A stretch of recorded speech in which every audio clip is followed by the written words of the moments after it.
Hello friends, psychology की पाठशाला में आज एक बहुत ही शानदार वीडियो में आपका स्वागत है। मैं क्यों शानदार बात कर रहा हूं पता है आपको?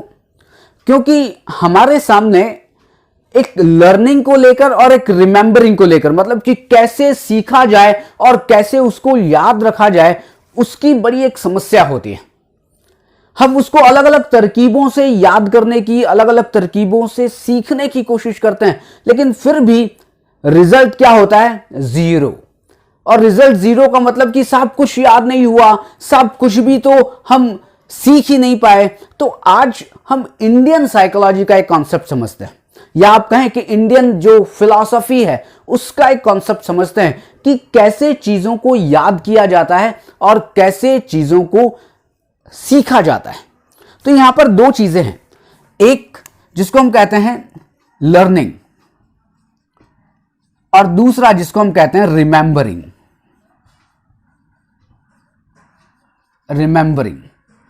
ये दोनों ही सबके लिए प्रॉब्लम है कि साहब कैसे सीखा जाए, और दूसरा कि कैसे सीखे हुए चीजों को याद रखा जाए।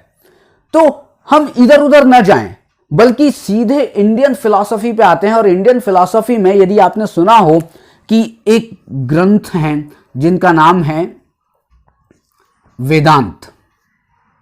आपने अगर नहीं सुना हो तो कभी इंडियन साइकोलॉजी या इंडियन फिलॉसफी पढ़ेंगे तो वेदांत का नाम जरूर आता है। वेदांत के बिना हमारी फिलॉसफी अधूरी है। तो वेदांत में एक सूत्र आता है, या हम कहें कि वेदांत में ऐसा एक तथ्य आता है कि जो हमारी इस प्रॉब्लम को, मतलब कि कैसे सीखा जाए और कैसे याद रखा जाए, इस प्रॉब्लम को सॉल्व कर सकता है। अब मैं सीधा उस सूत्र को लिखता हूं। यहां पर वेदांत कहता है कि एक होता है श्रवण,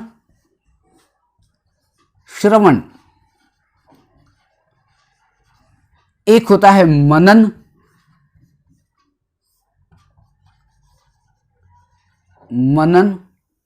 और एक होता है निधिध्यासन।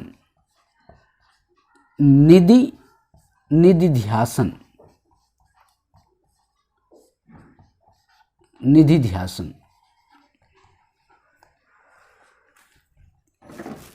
सबसे पहली चीज क्या हुई? श्रवण, दूसरी चीज हुई मनन, और फिर तीसरी चीज हुई निधिध्यासन। अब आप कहेंगे साहब ये बड़ी टिपिकल है, श्रवण क्या होता है, मनन क्या होता है, और उससे भी अधिक कठिन है कि निधिध्यासन क्या होता है, और इनका हमारी लर्निंग और हमारी रिमेंबरिंग से क्या रिलेशन है। तो यहां पर सबसे पहली चीज, यदि आप किसी भी चीज को सीखना चाहते हैं, मैं अभी पढ़ने की बात नहीं कर रहा हूं क्योंकि पढ़ने का एक तरीका अलग है। यहां पर मैं बात कर रहा हूं कि यदि आप किसी भी चीज को सीखना चाहते हैं, किसी भी चीज को याद रखना चाहते हैं, तो पहली बात श्रवण। आप सुने जितनी अच्छी तरह से आप सुन सकते हैं सुने। हम सब में एक दिक्कत है कि हम सुनते नहीं हैं, बोलते ज्यादा हैं। आप किसी लेक्चर अगर कोई है और लेक्चर में आप किसी लेक्चरर का, कोई प्रोफेसर का कोई लेक्चर सुन रहे हैं, तो आप कहेंगे अरे क्या सुनना है, ये तो हमें आता है। नहीं, सबसे पहली बात आती है श्रवण। श्रवण, मनन और निधिध्यासन एक योग का कॉन्सेप्ट है। यहां पर हम अप्लाइड तरीके से उसको समझने की कोशिश कर रहे हैं, क्योंकि श्रवण की जब बात आएगी तो श्रवण का बड़ा सिंपल सा मीनिंग तो है सुनना। लेकिन किसको सुनना? सुनने का मतलब है कि हियरिंग द ट्रुथ, सत्य को सुनना, जो सही है उसको सुनना। और जो सही है उसको सुनने का मतलब क्या है कि जो गुरु ने बताया हुआ है, जो भी अपने से जो भी श्रेष्ठ हैं, वो लोग जो कह रहे हैं, आप क्या करें? आप उनको सुने, श्रवण। लेकिन इसका और विस्तार पूर्वक अगर वर्णन करें तो श्रवण में दो तरीके की वाणी को सुना जाता है। एक जो वाणी होती है जिसको हम कहते हैं परावाणी। एक कौन सी वाणी होती है? जिसको हम कहते हैं परावाणी। और एक दूसरी होती है जिसको हम कहते हैं अपरावाणी। अगर आप वेदांत की बात करेंगे तो वहां पर जो श्रवण है वो अपरावाणी के लिए है, क्योंकि वो बहुत ही ऊंची स्टेट है। लेकिन अभी हम क्या कर रहे हैं? हम सब ऊंची स्टेट में जाना नहीं चाहते, हम तो बहुत ही सरल शब्दों में समझना चाहते हैं। तो यहां पर एक है परावाणी, एक है अपरावाणी। परावाणी का मतलब क्या है साहब, जो सेंसेस से सुनी जा रही है, जो कान से सुनी जा रही है, जो कहीं ना कहीं हम दोनों की रिलेशनशिप की एग्जिस्टेंस को बनाए रख रही है, वो इस संसार की एग्जिस्टेंस को बनाए रख रही है। आप मेरी आवाज सुन पा रहे हैं क्या? आप जब भी किसी के लिए कोई बिहेवियर करते हैं, आप जैसे ही उसके लिए कोई एक्ट करते हैं, क्या हो, आप कोई परावाणी, कोई आवाज सुनते हैं। अब जो आवाज सुनते हैं, जो सुनाई देती है, और वो कौन सी आवाज है, जो 20 हर्ट्ज से 20,000 हर्ट्ज के बीच है, क्योंकि हमारा जो कान है वो 20 to 20,000 हर्ट्ज तक सुन सकता है। तो वो क्या है, वो है आपकी परावाणी। और दूसरी अपरावाणी। अपरावाणी का मतलब क्या है, कुछ आवाजें ऐसी है जो आप कानों से नहीं सुन सकते, अपने हृदय से सुन सकते हैं। आपको अगर ध्यान होगा कि, या आपको ये पता होगा, साइंस ने भी ये डिक्लेयर किया है कि जो भी चीजें बोली जा रही हैं, सुनिएगा, कि जो भी चीजें बोली जा रही हैं या जो भी चीजें आज तक बोली गई हैं, मतलब कि जो साउंड है वो हमेशा जीवित रहता है। आप कह रहे हैं साहब जीवित कहां है, हमने तो आपकी आवाज सुनी नहीं। आपने नहीं सुनी, लेकिन इस ब्रह्मांड में वो साउंड है। अब वो अभी ठीक है, इतनी बड़ी, इतनी अच्छी, इतनी टेक्नोलॉजी वाली मशीन नहीं बनी कि हम उस वाणी को सुन सकें, बल्कि बीच में एक आर्टिकल आया था, और आर्टिकल तो ये कह रहा था कि आपको ध्यान है कि 5000 साल पहले भगवान श्री कृष्ण ने गीता कही थी, गीता का पाठ किया था, गीता का उच्चारण किया था। आप कहेंगे साहब गीता तो 5000 साल पहले हुई थी, तो अभी क्यों आप कह रहे हैं? अभी ये कहा जा रहा है कि शब्द समाप्त नहीं होते, ध्वनि समाप्त नहीं होती, तो जो गीता का पाठ भगवान श्री कृष्ण ने जो दिया था वो भी समाप्त नहीं हुआ है, वो भी इस ब्रह्मांड में है, और साइंटिस्ट उस तक पहुंचने की कोशिश कर रहे हैं।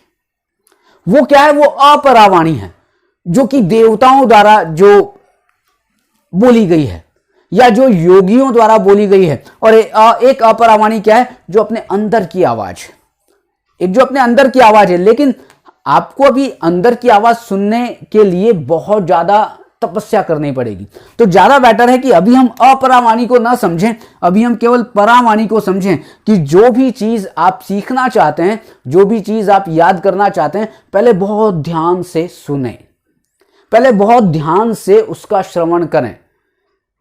आप एक तरफ गाना चल रहा है, एक तरफ लेक्चर चल रहा है, एक तरफ कुछ और कर रहे हैं, नहीं साहब ये नहीं करना है, पहले बड़ी ध्यान से सुनना है, श्रवण करना है। अब श्रवण कर लिया, और यह भी आपको बता दूं कि श्रवण करने के बाद यदि आप मनन ना करें तो चीजें आउट हो जाएंगी, आप कुछ याद नहीं रख सकते। आप कह रहे हैं कि साहब अभी आज सर कल ही तो आपका लेक्चर सुना था, कल लेक्चर सुना था, उसके बाद मनन कहां किया? तो फिर दूसरी चीज आती है कि आपने जिन बातों को श्रवण किया है उन बातों को क्या करें, मनन करें। मनन का मतलब चिंतन करें, आप उसके बारे में बार बार बार बार बार बार बार बार बार बार सोचें, आप उसको कंटेम्पलेट करें। इसलिए तो कहा गया था कि सत्संग में जाया करो, क्योंकि सत्संग में श्रवण हुआ, और श्रवण के बाद जब आप बार बार बार बार सत्संग में जाएंगे तो मनन होगा। तभी तो ये कहा जाता है कि अच्छी बातें सुना करो, बार बार सुना करो। क्यों? क्योंकि जब अच्छी बातें बार बार सुनोगे तब आप बार बार मनन करोगे। मनन करोगे मतलब आप बार बार चिंतन करोगे। आप जब भी किसी लेसन को आप याद कर रहे हैं तो पहले आप श्रवण करें, पहले आप सुने। आप YouTube पर मेरे वीडियो सुन सकते हैं, YouTube पर बहुत अच्छे अच्छे एक्सपर्ट हैं। या आप एक्सपर्ट्स को छोड़ दें, आप क्लास में अपने टीचर को बहुत ही ध्यान से सुने, केवल जो वो कह रहा है उसको सुने। मैं तो ये कह रहा हूं, कहने से, उसके सुनने से आप बहुत सारी चीजें तो आप याद कर सकते हैं। तो आप केवल पहले सुने, और सुनने के बाद अब आप एकांत में बैठे, अच्छा सर ने ये पॉइंट कहा था, ओ सर ने ऐसा भी कहा था, इसको किस तरह से आप एनालिसिस कर सकते हैं। मनन का एक और अर्थ है, मनन का अर्थ है कि अंडरस्टैंडिंग विद एनालिसिस, कि आपने पहले तो क्या है, आपने डाल दिया, आपने श्रवण कर लिया, लेकिन श्रवण करने के बाद अब सोचिए कि अच्छा उसकी अंडरस्टैंडिंग डेवलप करना है, तो अब आपको क्या करना पड़ेगा, उसकी एनालिसिस करनी पड़ेगी। अच्छा क्या सही है क्या गलत है, क्योंकि जब मनन आता है तो मनन में एक बात और आती है कि साहब जितनी भी टीचिंग्स हैं, जितनी भी टीचिंग्स आपने सुनी, लेकिन अब आपके लिए क्या सही है क्या गलत है, क्या चीज वैल्यूएबल है, क्या चीज वैल्यूएबल नहीं है। क्योंकि श्रवण में हम अनायास ही, या हम ऑटोमेटिक श्रवण भी होता है। ऑटोमेटिक श्रवण क्या होता है कि आप रास्ते से जा रहे थे और बीच में गाना चल रहा था, खट्टी मीठी चाशनी। अब साहब आप क्या सुनने की कोशिश कर रहे थे? ये मौसम का जादू है मितवा, ये आप सुनने की कोशिश कर रहे थे। साहब मैं तो रास्ते पे जा रहा था, गाना चल रहा था, लेकिन श्रवण आपने किया ना। और हम क्या होता है, कभी कभी ऐसे श्रवण जो अनायास हो जाते हैं, जो ऑटोमेटिक हो जाते हैं, उनके लिए क्या होता है, आप उसी का चिंतन मनन करते हैं। तो मनन का मतलब क्या है? अंडरस्टैंडिंग विद एनालिसिस, कि आप एनालिसिस करें कि साहब ये खट्टी मीठी चाशनी सही है या मेरे लिए गलत है। अगर सही है तो मैं रख लूं, बेसिकली सही नहीं है, गलत है तो गलत है। तो मतलब इस मनन से एक बात जो आएगी, जो डेवलप होगी, वो होगी डिस्क्रिमिनेशन, वो डेवलप होगी विवेक, वो डेवलप होगी विजडम। मतलब कि साहब मेरे लिए क्या सही है और क्या गलत है, कि इस जो मैंने पढ़ा तो मैं किन मुख्य बिंदुओं को याद रख सकता हूं, उनको बार बार बार बार बार बार बार बार मनन करूं। आपने ऑटो सजेशन के बारे में जरूर सुना होगा। ऑटो सजेशन के बारे में कहा जाता है ना कि आप एक ही सजेशन को बार बार कंटेम्पलेट करें, बार बार उसको दोहराएं, तो वो अनकॉन्शियस माइंड, या आप सबकॉन्शियस माइंड कहें तो भी ठीक है, कि वो सबकॉन्शियस माइंड में चला जाता है। तो बिल्कुल वैसे ही है मनन। आप जिस चीज को याद करना चाहें, मनन करते रहे, सोचते रहे, सोचते रहे, चिंतन करते रहे। आप क्या करते हैं? खाना खाते हैं मोबाइल, पानी पीते हैं मोबाइल, आप टॉयलेट जाते हैं तो मोबाइल, लोग नहाने जाते हैं तो मोबाइल, और किसी का फोन ना आ जाए, किसी का मैसेज। अभी चिंतन किसका चल रहा है? फेसबुक। अभी की चिंतन किसका चल रहा है? व्हाट्सएप। मैं क्या कह रहा हूं, जिस बात का आपने श्रवण किया, जो चीज आप याद करना चाहते हैं, जो चीज आप सीखना चाहते हैं, श्रवण के बाद उसका मनन करिए, चिंतन करिए, तब वो क्या होगा, तब अंदर जाएगा, मनन से अंदर जाएगा। और अब आप तीसरा पॉइंट आता है कि मनन तो कर लिया, मनन कर लिया, तो मनन करने के बाद क्या है? निधिध्यासन। निधिध्यासन का मतलब है कि व्यवहार में लाना। इसका ये बेसिक, बहुत ही सतही, सरफेशियल मीनिंग आपको बता रहा हूं। वैसे ये तीन कॉन्सेप्ट बहुत ही केवल योगियों वाले हैं। आप ऐसे कॉन्सेप्ट हैं जहां पर निधिध्यासन में तो व्यक्ति योग की तरफ चला जाता है, व्यक्ति समाधि की तरफ चला जाता है, लेकिन हम इसको अप्लाइड श्रवण मनन निधिध्यासन की बात कर रहे हैं। तो निधिध्यासन का मतलब क्या है कि साहब जो मनन किया, अब मनन किया तो अब आप उसको अप्लाई करो। जब आप मनन बहुत ज्यादा करेंगे तो वो होगा क्या कि बाद में ऑटोमेटिकली ही आप निधिध्यासन की तरफ चले जाएंगे। मतलब वो चीज ऑटोमेटिकली आपके लाइफ में चली जाएगी, वो चीज ऑटोमेटिकली आपके ब्रेन में चली जाएगी, वो चीज ऑटोमेटिकली स्टोर हाउस में चली जाएगी। और क्या है? रिमेंबरिंग, याद हो जाएगी। लर्निंग, आप सीख जाओगे अगर ज्यादा से ज्यादा मनन किया तब। लेकिन अभी स्थिति ऐसी है कि मनन हम जितना भी ज्यादा करें, वो अंदर कितनी जाएगी? थोड़ी सी। भाई साहब जब मनन नहीं किया तो कितनी जाएगी? तो और थोड़ी जाएगी। तो ज्यादा बेटर है कि पहले आप श्रवण करें, फिर आप मनन करें, और फिर निधिध्यासन करें। और निधिध्यासन के बाद क्या है? यू हैव टू अप्लाई, कि आपने जिस नॉलेज को अंदर डाला है, उस नॉलेज को क्या करें? आप अप्लाई करें। आप अपनी लाइफ के जितने भी पहलू हैं उसमें वो नॉलेज अप्लाई करें। आपने कहा कि साहब मैंने लिखना सीखा है, तो आज कल एक लेसन लिखिए, कल दूसरा लेसन लिखिए, परसों तीसरा लेखन लिखिए। मतलब आप कुछ लेखन की कला विकसित करने के लिए मनन तो हो गया, लेकिन लिखना तो पड़ेगा। आप कहेंगे मैं बोलना सीखना चाहता हूं, मैंने मनन कर लिया, मैं ऐसे बोलूंगा, मैं इस तरीके से करूंगा। अरे तो आप बोलिए तो सही, निधिध्यासन करिए तो सही।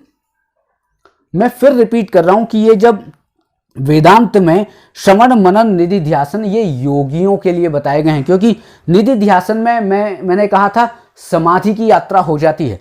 यहां पर हम अप्लाइड श्रवण मनन निधिध्यासन की बात कर रहे हैं। किसके लिए? लर्निंग के लिए और रिमेंबरिंग के लिए। यदि आप इस तरह से सीखेंगे कि आप पहले किसी भी चीज को बहुत ही ध्यानपूर्वक सुने, उसके बाद मनन करें कि साहब ये क्या सही है, क्या गलत है, मुझे क्या रखना है, क्या मुझे अंदर भेजना है, मनन करें। आप ऑटो सजेशन अपने मन को दें, आप कहीं ना कहीं उसको कंtemplate करें, आप उसको कहीं ना कहीं बार बार चिंतन करें, तब क्या होगा, निधिध्यासन भाई साहब अंदर चला जाएगा। और अंदर चला गया तो आपकी ये जो लर्निंग की प्रॉब्लम है या आपकी रिमेंबरिंग की प्रॉब्लम है कि साहब याद नहीं हो रहा है या मैं सीख नहीं पा रहा हूं, तो आप सीख जाएंगे। तो यही एक कॉन्सेप्ट था जिसको कहते हैं श्रवण, मनन और निधिध्यासन। ये बहुत ही एक बेसिक कॉन्सेप्ट मैंने बताया है, क्योंकि श्रवण तो अपरावाणी के लिए, बल्कि हम तो अभी किसकी बात कर रहे हैं, परावाणी की बात कर रहे हैं। तो हम अगर अभी अपने लिए परावाणी का भी श्रवण कर लें, जो सुनी जाती है जो वाणी, उसका भी श्रवण अच्छी तरीके से कर लें, तब मनन की बात आएगी। मनन 100 टाइम्स बेटर है श्रवण से, 100 टाइम्स। कि आपने श्रवण किया, आप मनन करें तो 100 गुना ज्यादा फल मिलेगा। और जब बहुत अच्छी तरीके से प्रैक्टिस की गई, बहुत अच्छी तरीके से उसका एक्सपीरियंस किया गया, अब वो निधिध्यासन मतलब अब हैबिट में चला गया, अब आपकी लाइफ में चला गया, अब कहीं ना कहीं आपकी लाइफ का, आपकी पर्सनालिटी का पार्ट बन गया। दैट इज श्रवण मनन निधिध्यासन द्वारा लर्निंग और रिमेंबरिंग कैसे होती है, ये हमने सीखने की कोशिश की है।